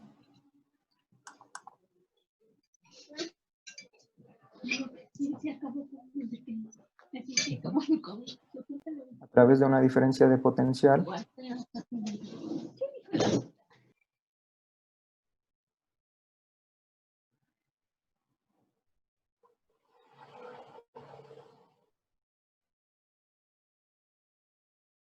de 1 volt. Ujú. En el vacío. Entonces tienen dos placas que tienen una diferencia de potencial de 1 volt. Entonces tienen un electrón, dos placas, un electrón. El electrón se va a acelerar de una placa hacia la otra. La diferencia de potencial es de 1 volt. La energía que gane este electrón aquí, eso es el electronvolt. Ajá. Y bueno, esa energía la podemos calcular. En este caso, como parte del reposo, la única energía que va a obtener aquí es energía cinética. Entonces, la energía cinética ya sabemos que es 1/2 de la masa por la velocidad al cuadrado. Ajá. ¿Cuál es la velocidad que va a llevar el electrón cuando llegue a este lado? Va a ser esta, o esta expresión que ya tenemos aquí. Ajá. Es exactamente lo mismo, 2 veces la carga entre la masa del electrón por la diferencia de potencial. Ajá. Entonces, esto va a ser igual a 1/2 de la masa por la velocidad al cuadrado. Entonces, la velocidad al cuadrado es, si elevamos esto al cuadrado, nos quitamos la raíz y nos queda 2 la carga entre la masa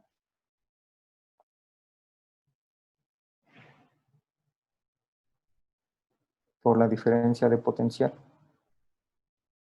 Ajá. ¿Sí o no? Ujú.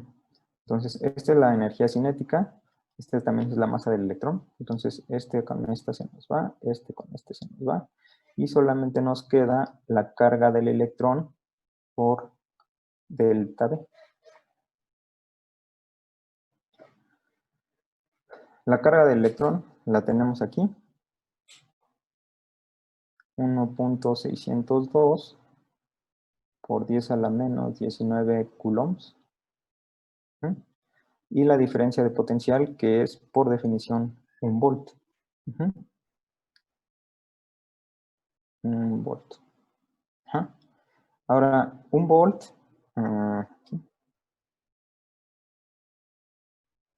lo podemos escribir en términos de las unidades de Newton por metro coulomb. Ujú. Entonces, esto nos queda 1.602 por 10 a la menos 19. Aquí voy a poner el análisis dimensional. Entonces tenemos coulomb por 1 volt. Entonces coulomb por volt, y el volt son newtons por metro entre coulomb. Y coulomb con coulomb se va, y newton metro es joule. Entonces es esto.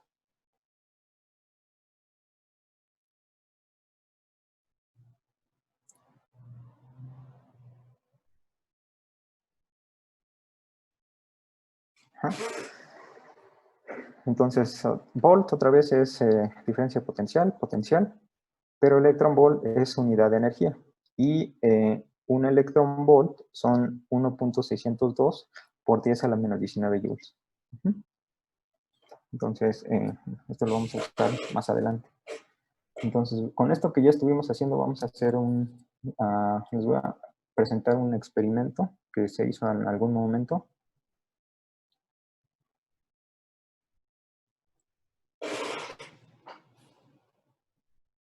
Entonces, tenemos aquí una fuente de electrones.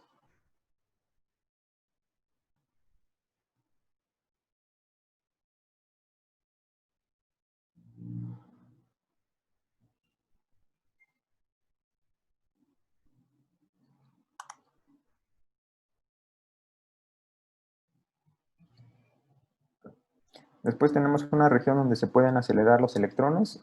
Hay varias formas. Una es con una aceleración de un acelerador de Van de Graaff o con placas paralelas. Solamente es, aquí tenemos una fuente.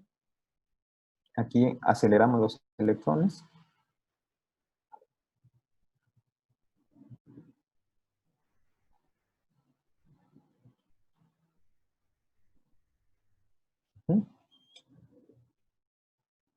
Y por aquí pasa.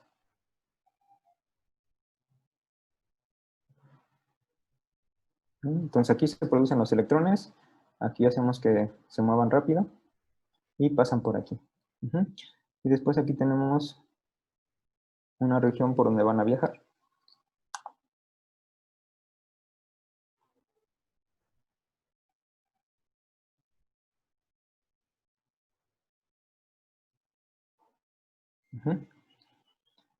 Y esto mide 8.4 metros.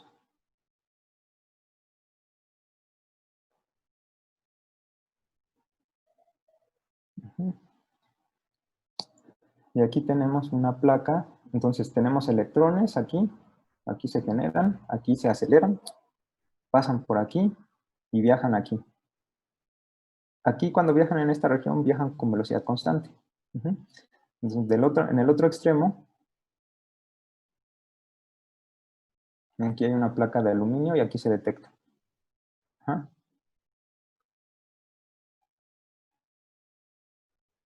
Sí.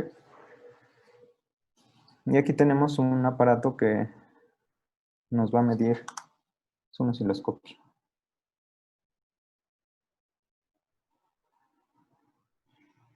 Entonces, está conectado aquí.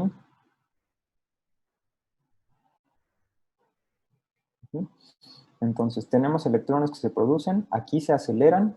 Cuando pasan por esta sección del Esto es un acelerador, un esquema simplificado de un acelerador lineal. Entonces, cuando pasan por aquí, se detectan, ¿no? Entonces, pasaron electrones y se ve una señal, ¿no? Entonces, pasan, aparece la señal y desaparece la señal porque ya pasaron. Aquí viajan. Bueno, aquí van viajando los electrones.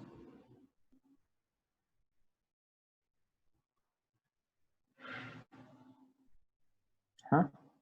Es un bonche de electrones, ¿no? Es un conjunto de electrones muy apretados. Entonces es una nubecita de electrones que se lanzan en esta región. Entonces aquí tenemos el...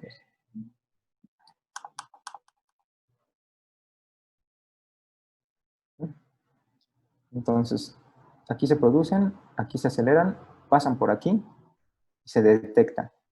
Pasaron y siguen viajando aquí. Y viajan con velocidad constante hasta que llegan y chocan aquí con la placa. Cuando chocan con la placa, también se detectan. Entonces, primero se detectan cuando entran en esta primera parte. Aquí, esta señal nos dice, ya pasaron por aquí, ya entraron a esta cámara de vacío. Después viajan aquí, está el vacío, no hay colisión con nada. Entonces aquí no se mide nada hasta que finalmente se detectan. Entonces cuando detecta, lo que nos dice es, ya llegaron aquí. Entonces se miden estos dos picos. El primer pico es, pasan por aquí, van a entrar. Ya entraron, viajan aquí, llegan aquí, se detectan y el segundo pico nos dice, ya llegaron. Ajá. Entonces, con este arreglo, lo que podemos determinar es el tiempo que le toma recorrer a este bonche de electrones toda esta distancia de 8.4 metros. Ajá. Entonces pasan, se detectan, ya entraron. Hay una señal. Después desaparece la señal porque ya no hay electrones. Pero están viajando aquí, en este tubo al vacío. Llegan aquí y lo detectan, ya llegaron. Entonces aparece otro pico. Con esto, otra vez ya determinamos el tiempo que le toma ir a los electrones de aquí a aquí. Y eso se llama el tiempo de vuelo.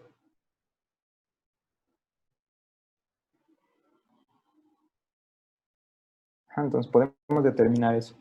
¿Cuánto tiempo le toma ir de aquí a aquí? Entonces lo que se observa es algo así. Voy a poner esto de manera un poco más amplia, pero es básicamente lo mismo.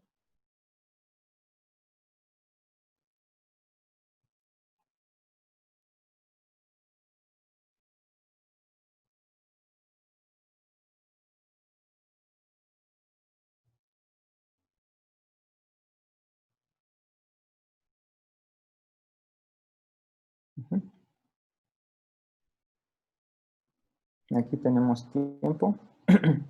Entonces, si medimos el tiempo entre estos dos picos, eso nos va a dar cuánto tiempo estuvieron, el tiempo que le tomó a las partículas recorrer todo el tubo. Ajá. Y bueno, en caso, y nosotros, ¿qué es lo que controlamos nosotros del experimento? Controlamos la energía a la cual los electrones van a entrar aquí. Ajá. Entonces nosotros controlamos la energía de los electrones.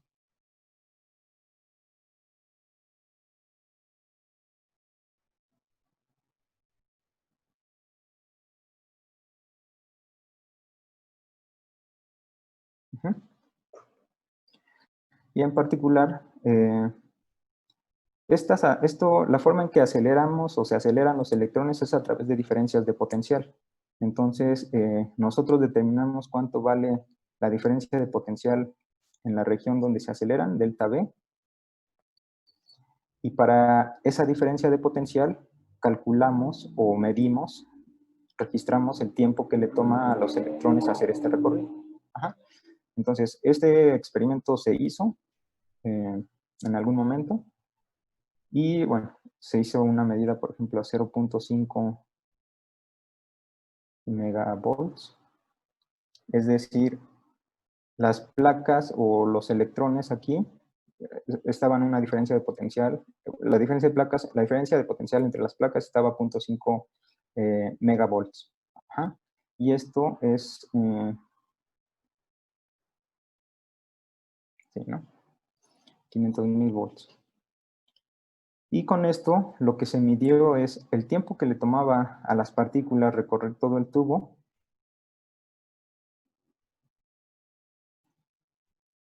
Era de 3.23. 3.23 segundos. No. El tiempo que les tomaba era 3.23 por 10 a la menos 8 segundos.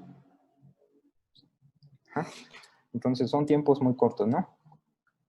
Entonces los electrones ahí viajaban bastante rápido, porque el tiempo que le toma recorrer 8.4 metros es solamente 3.23 por 10 a la menos 8 segundos.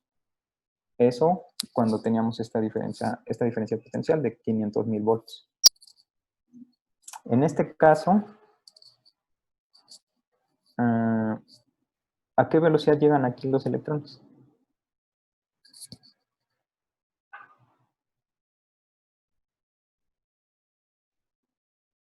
¿Cómo podemos calcular eso?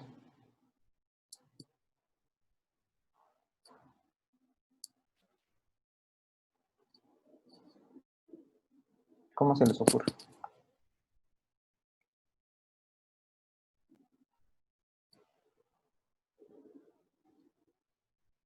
Aquí está nuestra fuente de electrones.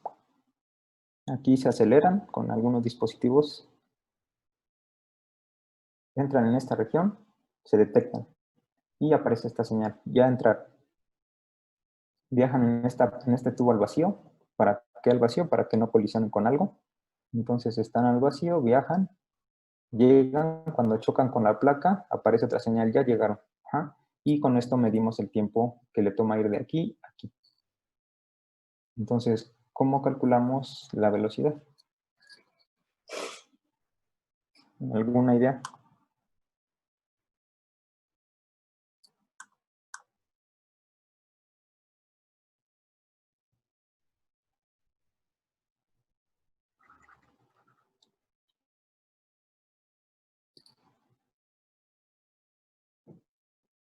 ¿Alguna idea? ¿No?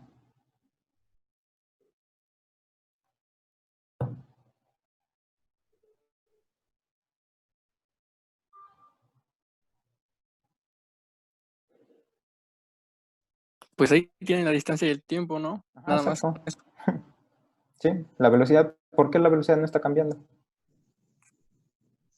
En esa región mencionó que la velocidad era constante cuando ya Sí. estaba en...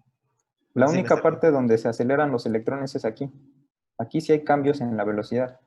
Aquí se generan, aquí se aceleran, entran aquí y se detectan. Cuando entran en esta región ya no hay nada que los acelere, ya no cambia su velocidad. Viajan a velocidad constante en esta región.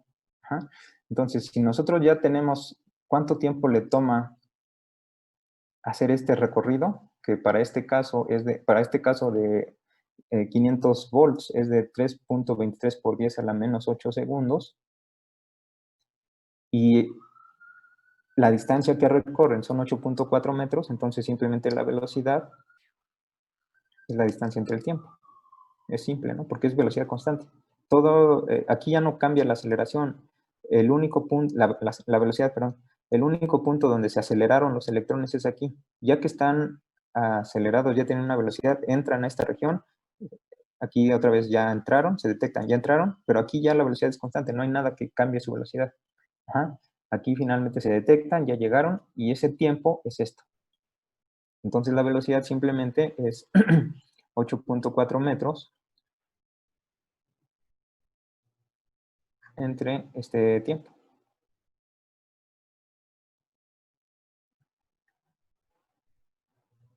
¿No? Y la velocidad resulta 2.6.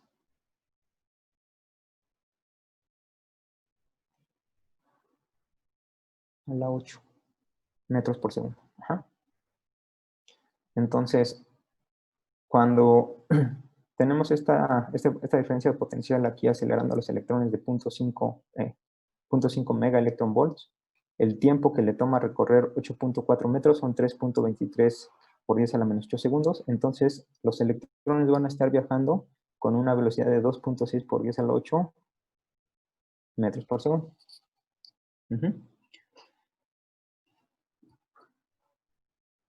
¿Cuál va a ser la energía cinética de los electrones?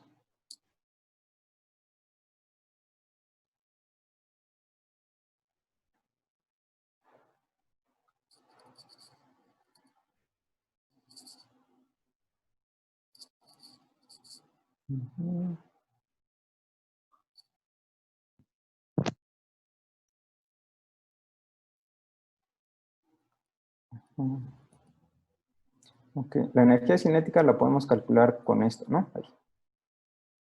Ya tenemos la velocidad, pero ya tenemos esta La relación. velocidad que obtuvo, profesor, ¿Cómo? es casi la velocidad de la luz, ¿no? Un poquito más abajo, ¿no? Bueno, es más abajo. Sí, un poco más. Sí. Más abajo.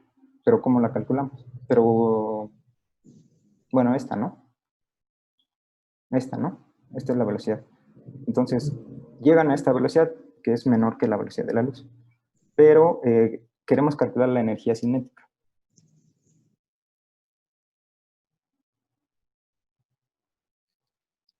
La energía cinética podemos utilizar esta relación.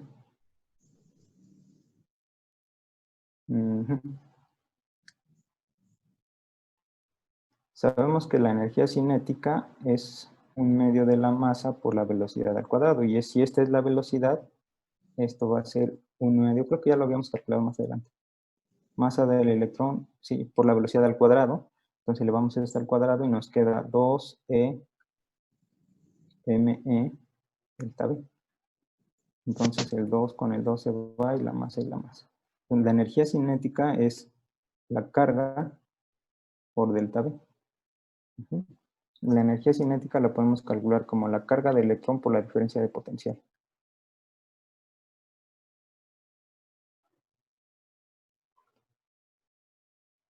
Para este ejemplo, la energía cinética va a ser igual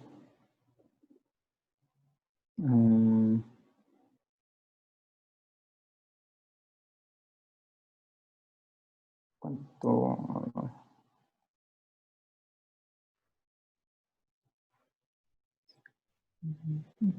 Así. Bueno, la carga es lo que tenemos de aquí, es 1.602 por 10 a la menos 19.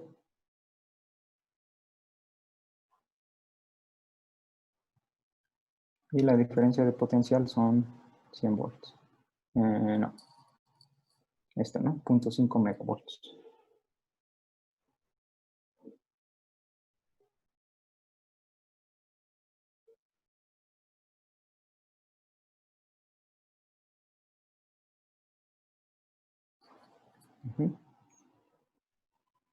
Y esto, si lo calculan, les da 8.01 por 10 a la menos 14 joules. Porque es energía. Si quisiéramos escribir esto en unidades de electronvolts, ¿qué hacemos?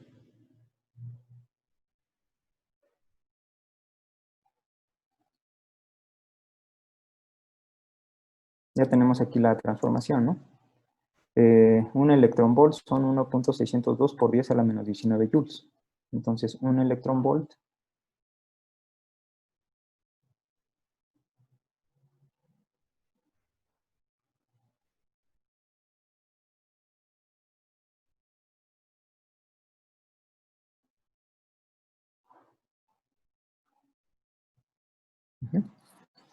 y esto les da, si lo calculan, 0.5 mega electronvolt. ¿Sí? Entonces, tenemos los electrones, se producen, se aceleran, entran a esta región y se detectan que entraron. Viajan aquí con velocidad constante, llegan aquí, se detectan y esto nos da la otra señal, ya llegaron.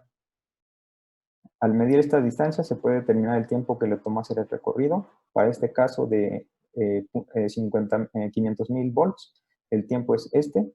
Y como recorrió esta distancia de 8.4 metros, podemos determinar la velocidad a la cual se estuvieron moviendo los electrones. Ahora, cuando llegan aquí, a esta zona, podemos determinar su energía cinética, que es simplemente la carga por la diferencia de potencial. Hacemos el cálculo y nos da 0.5 megaelectronvolt. Esta es la energía de los electrones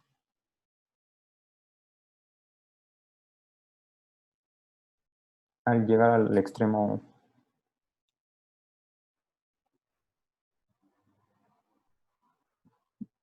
a B, ¿no?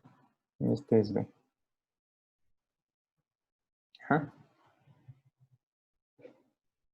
Entonces, vamos a ver.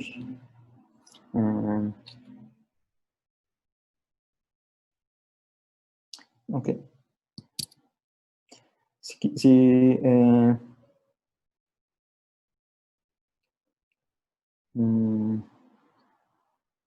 ¿Cómo calculamos la velocidad final utilizando la mecánica newtoniana? Entonces, de Newton, sabemos que es la velocidad final, esa relación es la que tenemos aquí.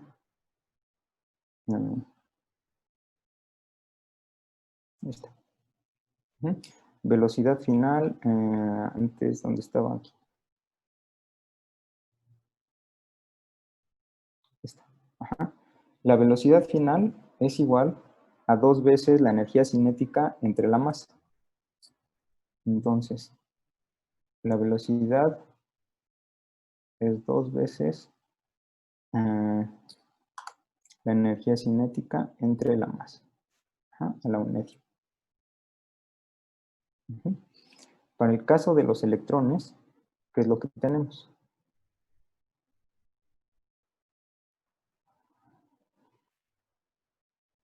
Y vamos a dejar esto vamos a reescribir esto de esta forma.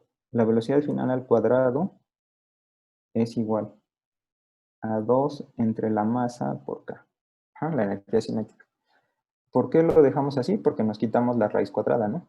Entonces vamos a trabajar con estas dos variables, la energía cinética y la velocidad, pero al cuadrado. Ajá. Entonces, para el caso de los electrones, la masa del electrón ya la conocemos. Y también la energía cinética. La energía cinética es esta que tenemos aquí, 0.5 megaelectronvolts, que es la que acabamos de calcular. Ajá. O en joules, 8.01 por 10 a la menos 11 joules. Ajá. Entonces, esta velocidad resulta 2 entre la masa del electrón. 9 punto, ¿qué?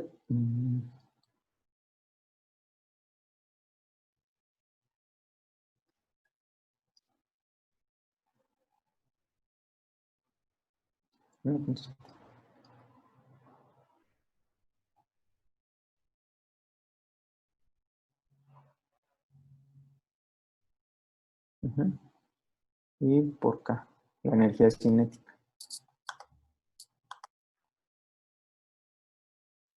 Por aquí podemos poner 0.5 megaelectronvolts, porque queremos calcular la velocidad final a la que llegan usando esta relación, la inversa. Ahora, usamos la cuadrática porque queremos quitarnos esta dependencia de raíz, entonces solamente dejamos bf cuadrada igual a 2 entre 1 por K.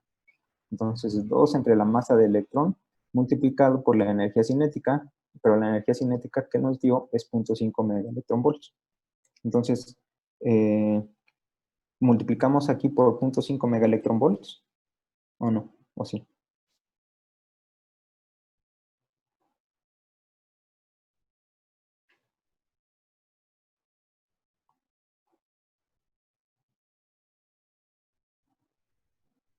¿Sí o no?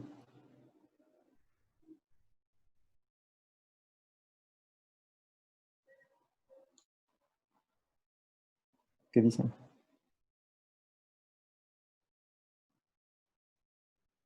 ¿No sería mejor por la de 8.01? 8.01, ¿qué? La de por 10 a la menos 11 joules. ¿Por qué?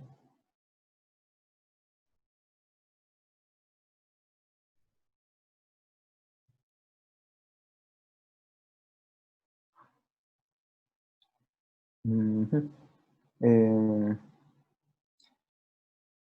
Aquí lo que tenemos es la energía cinética. Ajá.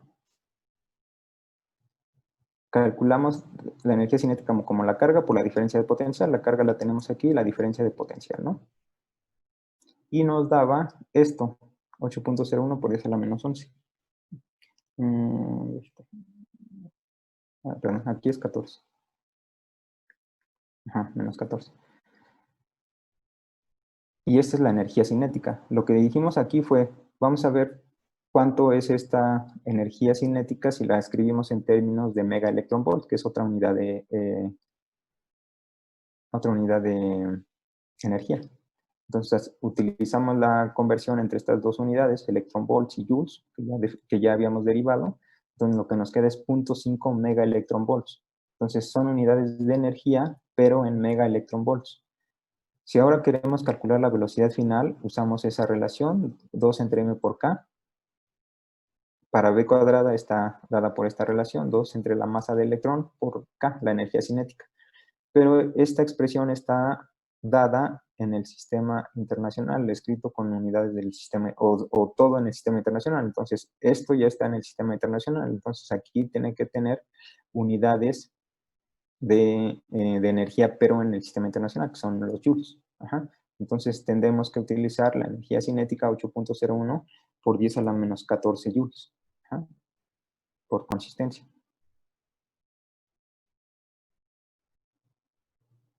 Ajá.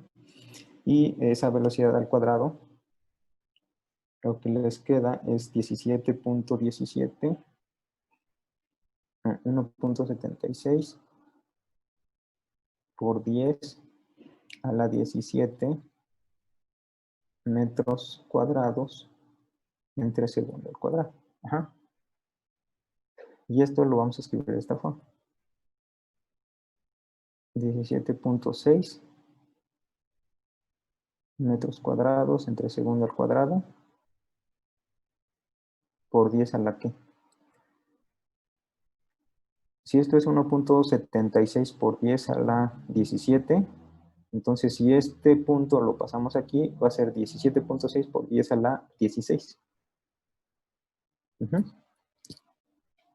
Entonces, esta es la velocidad final a la cual llegan los electrones. ¿Sí?